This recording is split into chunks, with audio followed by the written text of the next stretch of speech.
Buenas noches, gracias como de costumbre por estar sintonizando este programa en el que hoy nos vamos a vestir de gala porque vamos a estrenar una nueva sección. Es una nueva sección de la revista y como tal le vamos a hacer ecos también desde el programa a veces, que es el perfil silvestre y que en el número actual de la revista, en el número dedicado a la paz, este perfil silvestre está dedicado a un cóndor de California, una hembra de cóndor de California, a la hembra 218, y creo que es pues, un muy buen complemento a lo que vamos a platicar hoy aquí. Hoy vamos a hablar un poco más en términos generales de la especie y sobre todo el programa de reintroducción de la especie, porque fue una especie que, digamos, estuvo extinta en vida libre. No sé, vamos a meternos a todas estas sutilezas del lenguaje, ¿no? ¿Qué significa estar extinto en vida libre? Y cómo está ahora. Y entonces para ello, pues me da mucho gusto dar la bienvenida hoy aquí a la doctora Paola Rodríguez, que les cuento brevemente, es veterinaria zootecnista por la UNAM y actualmente responsable en el Zoológico Chapultepec de los biomas de bosque tropical, desierto, zonas áridas y el herpetario. Y pues hace tiempo también participó en la crianza y liberación de estos primeros cóndores que se crearon en México, ¿no? Los 3 primeros polluelos, y también estuvo en la Sierra de San Pedro Mártir, pues dando la atención a los cóndores que empezaron a vivir una vez más en libertad. Entonces, Paola, muchas gracias por escaparte del zoológico de Chapultepec. Al contrario, muchas gracias. Espero que los organismos no sientan tu ausencia. Oye, yo creo que pues deberíamos empezar pues por a lo mejor, sí, de quién estamos hablando, ¿no? Dibujar un poco a estas aves, que entiendo estábamos discutiendo eso justo antes de empezar, son las más grandes del continente pensando en Norteamérica. Y las segundas más grandes pensando en toda América, ¿no? Así es, porque el cóndor andino sí es un poquito, digo, a lo mejor unos centímetros, pero es un poquito más grande que el cóndor. Pues son enormes. Sí, pues el cóndor de California realmente son, como dicen, aves gigantescas, de envergadura de punta del ala a punta del ala, llegan a medir hasta 3 metros. 3 metros, o sea, sí, órale. Sí, se ven impresionantes. De altura pueden alcanzar hasta de 115 a 140 centímetros, o sea, tampoco son tan pequeñitos. Claro. Y llegan a pesar hasta 10 kilogramos, son bastante pesaditos. Los andinos son unos centímetros más largos de envergadura y llegan a pesar hasta 11 kilogramos, me parece. O sea, tampoco es tanta la diferencia, claro. Pero hay una pequeña, ¿no? Y de cualquier manera son las 2 aves voladoras más grandes que hay en la actualidad, ajá, ¿correcto? Así es. Sí. Ajá. Sí. Y pues bueno, son aves muy... cuestión de gustos, pero algunos consideran que son feas, otros consideran que son muy bonitas. Para mí, en lo personal, la verdad es que hermosas. Sí, son muy bonitas. Aquí profesamos que son hermosas. Al ser catártidos, ellos tienen la cabeza desprovista de plumas, perdón, sí. Para poder alimentarse de la carroña, porque meten su cabecita dentro de el tórax. Putrefacción de los cadáveres que van encontrando y pues así se mantienen limpios de la cabeza. Esa es la razón por la que no tienen plumas. Se fue seleccionando que no tuvieran plumas porque eso entra más fácil y no se ensucia. No se mantienen todos sucios de la cabeza, sí. Es parte de la evolución de ellos. Pues, ¿qué más? Aquí en México de catártidos tenemos 6 de las 7 especies de catártidos que hay, que son el sopilote común, el sopilote o aura le llaman, de cabeza roja, el sopilote rey, que hay mucho en el sur de México, son muy bonitos también, sí. El sopilote de cabeza amarilla y el cóndor, bueno, dentro de América, cóndor de California y cóndor de los Andes. Entonces, nosotros tenemos aquí 6 de las 7 especies. Y dime una cosa, a ver, porque luego también eso, o sea, ¿suelen vivir en grupos, hacen parejas? Digamos? Viven en grupos, son gregarios, viven en grupos bastante grandes. Ahorita la población que se tiene en San Pedro Mártir, en Baja California, actualmente son 49 individuos, todos están... se llegan a separar de vez en cuando, pero cuando encuentran comida, todos bajan, la mayoría bajan a comer. Creo que eso es, una visión que tenemos cualquier persona que haya viajado un poco en carretera o en el monte, ¿no? Siempre ves grupos de aves carroñeras. Digo, a lo Ajá. mejor no sabes exactamente qué especies son, ¿no? Pero suelen estar así.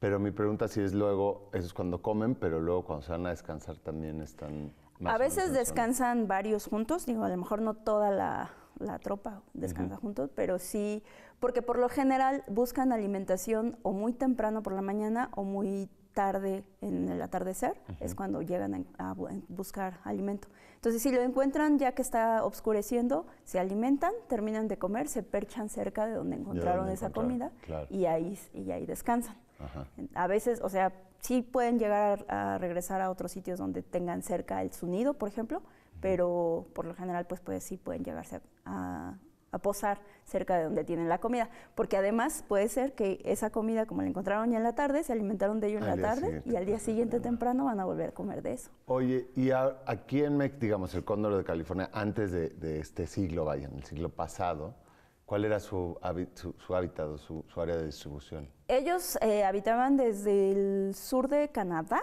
hasta toda la costa este de Estados Unidos, hasta parte de Baja California. O sea, era grande el área. Ajá. Sí, hay registros de que llegaron como hasta Nueva York, me parece, pero pues actualmente sí ya nada más se tienen los 3 sitios donde se han reintroducido. O sea, se extinguió en todos lados, digamos. Sí, aquí en México el último registro que tuvieron de avistamiento así real fue como en 1937, me parece, algo así, que alguien registró que vio una ave gigantesca y la nombraron allá en casi un siglo. Ajá. Sí, casi. ¿Y en otra parte, o sea, en Estados Unidos quedaban algunas poblaciones? En 1974 más o menos fue cuando se empezaron a dar cuenta de que ya eran muy poquitos ejemplares. Entonces empezaron a planificar como hacer cosas para mitigar los factores de riesgo para su población. Aún así, en 1975, pues vieron que no estaba funcionando del todo, fue cuando empezó su plan de recuperación como tal. Y en 1984, me parece, fue cuando empezaron a recolectar huevos de los nidos para poder mantenerlos bajo cuidado profesional, para monitorearlos y mantenerlos mejor. Y en el 87, me parece, fue cuando ya capturaron los últimos 6 que quedaban en vida silvestre. Ya no había... Se dieron cuenta de que ya no había nada, entonces capturaron a esos últimos 6, que junto con los que mantenían bajo cuidado profesional, nos dieron un total de 27 individuos. De ahí fue para poder recuperar toda la población. Oye, y bueno, antes de pasar eso, o sea, ¿qué fue lo que les pasó? ¿Qué es lo que hace que se desplome una población, digamos? La principal causa de muerte en ellos es el envenenamiento por plomo. Ese es el principal. Envenenamiento por plomo, que como, o sea, por lo que puede ser por producto de la cacería. Ves que allá en Estados Unidos sí utilizan mucho las balas de plomo. Las prefieren por no sé qué razones, pero tienen mucha preferencia por las balas de plomo. Incluso ahorita que hay tantas leyes para que ya no se utilicen, no sé por qué, pero siguen teniendo como preferencia por esas balas. Y ellos disparan a su presa, por una u otra razón no se muere en el momento, no la encuentran, no la alcanzan a recuperar esa presa, se muere a mitad del bosque. Los cóndores detectan que pues ya se murió por ahí, llegan, se la comen y pueden llegar a comerse pues las balas o los perdigones. Ay, qué pena. Oye, y después de un tiempo empiezan a tener problemas ya de que no se les, digamos que provoca como una parálisis del tracto gastrointestinal, no se mueve todo lo que están consumiendo, aparte está liberando como el veneno, se empieza como a fermentar lo que tienen ahí y pues terminan muriéndose después de un tiempo. Ese es el principal, la principal causa. También se llegan a envenenar con los pesticidas que se utilizan para la agricultura. A los polluelos les llega a pasar mucho de que con le llaman la microbasura. Los adultos llegan, se alimentan en sitios generalmente pues, basureros que se encuentran y como consumen las cosas brillantes que les llaman más la atención o blanquecinas que piensan que son como huesitos que le proporcionan calcio a las crías. Ellos lo comen, se lo regurgitan a la cría y la cría no tiene la misma habilidad para regurgitar toda esa basura. Entonces le queda ahí hasta que se le apelmaza, ya no puede seguir comiendo y pues se mueren también después de un tiempo. O sea, porque, digo, estas aves tan grandes no tienen depredadores naturales, ¿o sí? Llegan a ser depredados a veces por puma, por ejemplo, y ¿Sí? linces ¿A los también adultos también? sí, Órale. sí los llegan a depredar. Ajá. Cuando están solos o sea, no es como tan común, pero sí llegan a ser. Puede pasar. Es como la tercera o cuarta causa de mortalidad, pero la primera sí que abarca más del 50% es el O sea, es envenenamiento antropogénico por totalmente plomo. ese desplome poblacional. Órale. Y entonces se fue reduciendo, y entonces 70s se dijo hay que intervenir o Sí, hay que esto hacer se va a algo. perder. Y me imagino que fue polémico. ¿Qué tan polémico es tomar una decisión así? Pues siempre, evidentemente, siempre representa como mucho riesgo, Sí. porque pues si agarras a los últimos 6 y esos últimos 6 se te mueren, pues ya acabaste con la especie, ¿no? Claro. O sea, y se te pueden morir por el simple hecho de que los estás capturando y estrés. metiendo a una jaula a la que no están acostumbrados.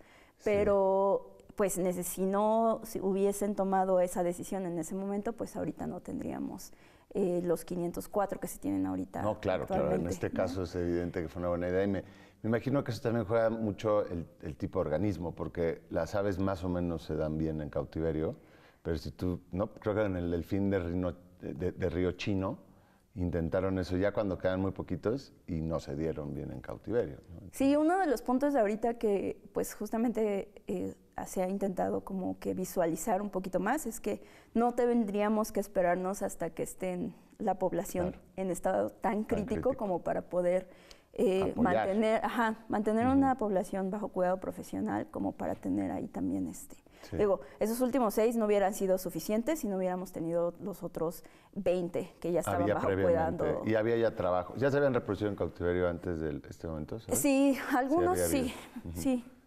pero pues digo en menor cantidad porque pues obviamente no tenían como tanto la necesidad de Claro, de pero reproducir. digamos el artificio, si es que le vamos a llamar así, o las claves a veces internas de cada especie, que puedes o no conocer. Por ejemplo, yo sé que con el quetzal fue una cosa así súper específica y pues, sutil, que era como el agua dentro de cierta bromelia que entonces tenía taninos, que sin eso los quetzales no se van a encontrar. Y una vez que rompes ese artificio, entonces ya se pueden criar. Me imagino que con el cóndor habrá habido sus propias retos, Sí, ¿no? claro. Pero bueno, si quieres ahorita, como ya estamos a punto de que se nos vaya el primer bloque, entonces ya teniendo a los, digamos, protagonistas y el lugar, entonces aquí vivían pues, en la Sierra de San Pedro Mártir, Baja California Norte, ¿no? Y me parece que así lo podemos dejar para que ahora que volvamos del corte, hablar ya de tu experiencia con los cóndores y en San Pedro Mártir, porque tú viviste un tiempo largo, ¿no? Bueno, más o menos. Pues No como los que están ahí, hay pero... unos cuantos días ya es largo, pero digamos, y todos estos retos, porque a lo mejor todavía no se lo imaginan quienes estén viendo ahorita el programa, pero realmente es un esfuerzo titánico criar aves o cualquier organismo, digamos, silvestre con miras a su reintroducción, conlleva, pues, sí, un esfuerzo y un tesón muy, muy, muy remarcables. Entonces, ahora que volvamos, vamos a viajar a San Pedro Mártir. No le cambie.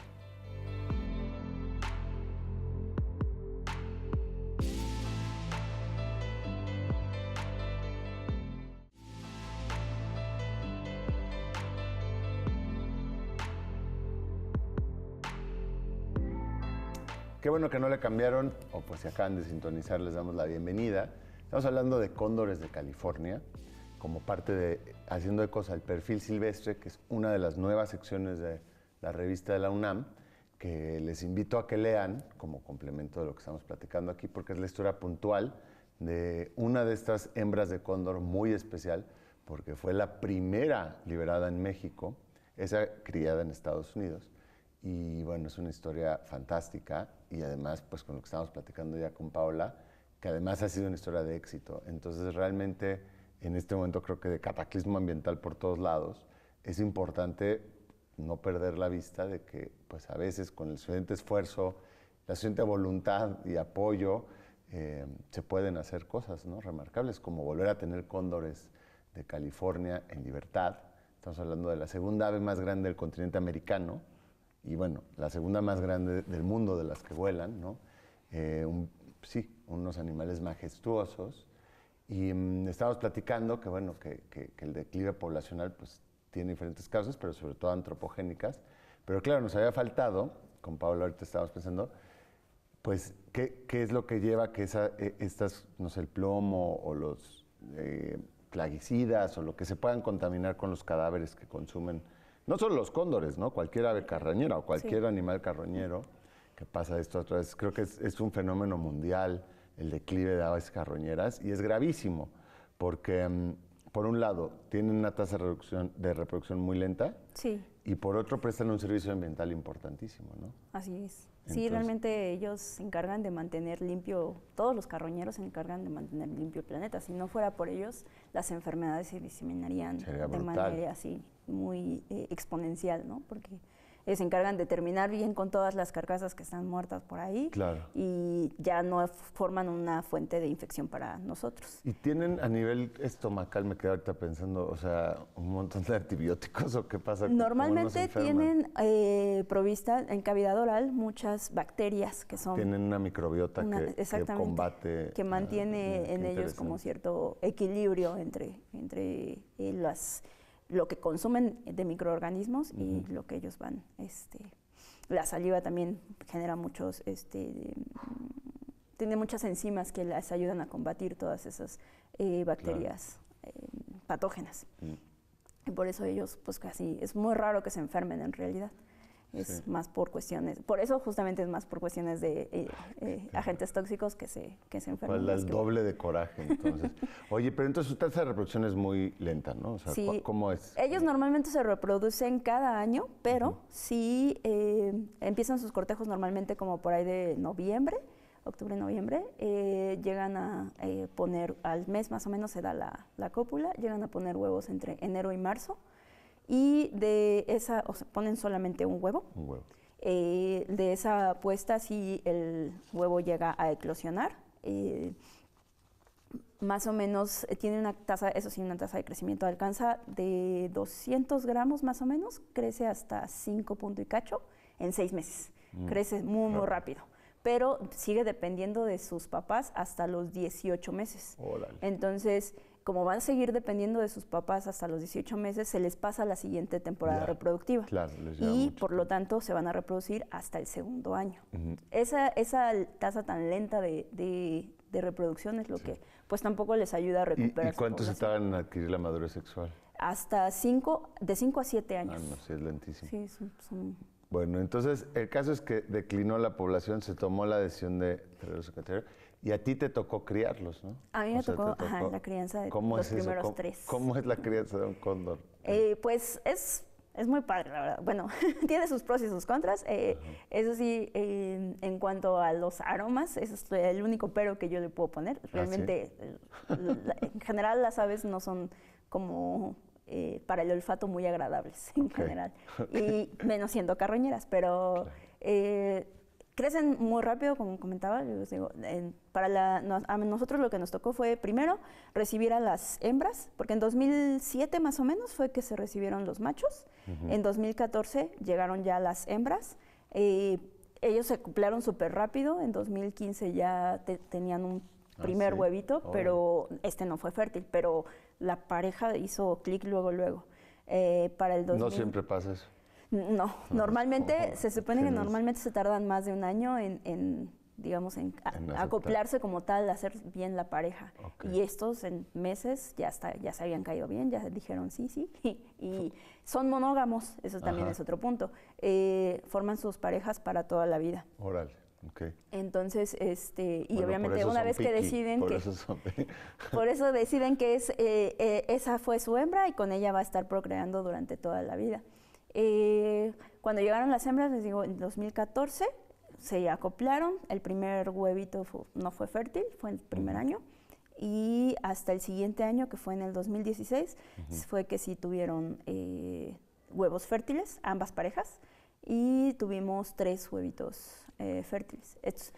Dentro del programa de recuperación, al principio, lo que se hacía para poder aumentar esa tasa de crecimiento de nacimientos era de que dejaban una pareja que pusieran un huevo, tomaban ese huevo, al mes de que se ellos pensaban que habían perdido ese huevito, ponían otro huevo, podían tomar ese otro huevo, meterlo a incubación artificial y si todavía alcanzaba la temporada reproductiva, podían tener hasta 3 huevos en un solo año. Así aceleras, claro. Exacto. Entonces, nada más que pues obviamente sí, los huevos que retiraste de ahí, pues ya tienen que ser criados, crianza artificial como tal, que se tienen que mantener en lugares más oscuros, donde no vas a tratar de evitar la impronta. La impronta es que se acostumbren mucho al humano. Claro. Entonces se mantienen en cuartos totalmente oscuros, digamos, más bien aislados. Se mantienen con cortinas negras y con vidrios polarizados para que ellos no puedan ver que el humano está del otro lado de esas cortinas. Los sonidos también se tienen que reducir al máximo y se alimentan con títeres que asemejan la cabeza de la mamá. Ajá. Entonces, el chiste es que tratemos de que se habitúen más con una figura similar a lo que sería un adulto de cóndor. Claro. Y les digo, tratar de evitar los sonidos, todo al máximo, para que no ubiquen absolutamente nada bueno con el humano. Oye, ¿no me ponen sonidos como de la especie? Se pueden llegar sonidos tanto, bueno, más o menos. Lo que pasa es que el cóndor no tiene siringe, que no canta como tal. Mira. Sí emite unos como graznidos, como unos ruidos, pero esos pues, no son más como cuando se llegan a dar como, bueno, no agresiones, pero sí como que hasta para allá le gruñe, ¿no? Al de al lado. Pero no emiten como sonidos como los pajaritos. Ya. Se llegan a poner sonidos como ambientales de lo que se escucharía en un bosque o algo así. ¿Y cuánto tiempo lleva? O sea, esto con el títere y esa asociación, ¿se lleva el año y 6 meses así? Pues no tanto. Nosotros lo que hicimos fue que en esos primeros que nacieron, esos 3 fueron los primeros nacidos en México. En México. Entonces, pues fue un poquito como irle también jugando a ver qué era lo que qué era lo que mejor funcionaba. Y como esos 3, a los 6 meses se buscaba que se pudieran trasladar a la Sierra de San Pedro Mártir. Que a los 6 meses ya alcanzan, comentaba, el tamaño del adulto. Claro. A lo mejor todavía no el peso, pero sí el tamaño del adulto ya lo alcanzan. Y obviamente sí tratábamos de buscar que se trasladaran a la sierra antes de que alcanzaran por completo el tamaño adulto para poder terminar en la sierra. ¿En la sierra hay encierros? O sea, en la sierra. Sí, en la sierra cuentan con 2 aviarios. Uno que es digamos, le llaman el nuevo, que es muy grande y es como para que vayan habituándose como al clima que tienen ahí. Claro. Y a todo lo que hay alrededor, porque hay mucha fauna nativa de ahí, hay coyotes, hay puma, hay lince, hay venado bura, hay águila real, hay muchísimas especies que pasan por ahí, entonces van viendo a todas esas especies, claro. Y además a toda la tropa que ya está ahí de manera natural. Claro, que visualmente todos los cóndores, los mismos cóndores que ya habitan ahí, las auras también, o sea, se van habituando un poco a todo. Les digo, son 2 de los que se tienen ahí y aparte pues también por si se llega a lastimar algunos, si llegan a tener alguna eventualidad con algún cóndor de los que habitan de manera natural ahí, pues los biólogos de ahí los capturan, les dan el tratamiento que tengan que darle o el cuidado que necesite para volverlo a regresar a la vida silvestre. Entonces con estos pues sí tuvieron algunos problemillas en un principio para podérselos llevar, pero pues a final de cuentas se logró en junio del 2016, se llevaron a esos 3 para allá. Allá todavía les seguíamos alimentando con su títere, dentro del aviario, los seguíamos alimentando con el títere, pero dentro del aviario también tenían 2 mentoras, les llaman, que son 2 hembras que, digamos, les van a enseñar a comportarse como tal, ya como cóndores. Okay. Entonces, primero pues nada más las veían a través de una mallita, todavía no se podían tener contacto, pensando que las hembras se acostumbraran a ellos. Y ya que se acostumbraron a ellos, ya les quitamos la malla del frente del nido, digamos, y pudieron estar ya, ¿cómo se dice? Interactuando entre las adultas y los 3 polluelos. tanto con ellas como entre ellos tres, porque ellos tres tampoco habían estado conviviendo antes de que se dejara con las mentoras. Una vez que están ahí, pues también hay que esperar que las condiciones climáticas sean las óptimas, porque allá a partir de, bueno, depende mucho de el tiempo, pero a veces empiezan a nevar desde octubre o a veces hasta diciembre empiezan a caer las nevadas. Y necesitamos que se vayan como adaptando pues a ese clima tan frío de las nieves, de las nevadas y de que los vientos tan fuertes que hacen por allá. Oye, se nos está acabando el tiempo y qué pena, pero quiero nada más saber, ¿ya se reproducen en libertad? O sea, esta colonia que hay ya en San Pedro Mártir, ¿ya empiezan a tener crías? Sí, de hecho actualmente, bueno, no estoy segura bien del número de polluelos que hay actualmente, pero por lo menos había hasta el 2020 más o menos, me parece. Fantástico. Había como 6 polluelos nacidos en vida silvestre. Es que esas las... Sí. De esos 6 polluelos, los primeros 2 ya de hecho ya están empezando ellos a reproducirse. Ya ellos, los primeros 2 fueron en 2012. Me parece, bueno, por lo menos el primero sí fue en 2012, ese ya va, digamos, en un segundo ciclo como de buscar reproducción. No estoy segura de que ya haya tenido polluelo, pero sí ya formó una pareja y ya está buscando la reproducción. Pues Paola, con ese tono lo vamos a dejar porque se nos fue el tiempo entero. Ustedes no dejen de checar el número de la revista y en el perfil silvestre van a complementar todo esto. Y pues nos vemos aquí próxima semana, misma hora, mismo canal.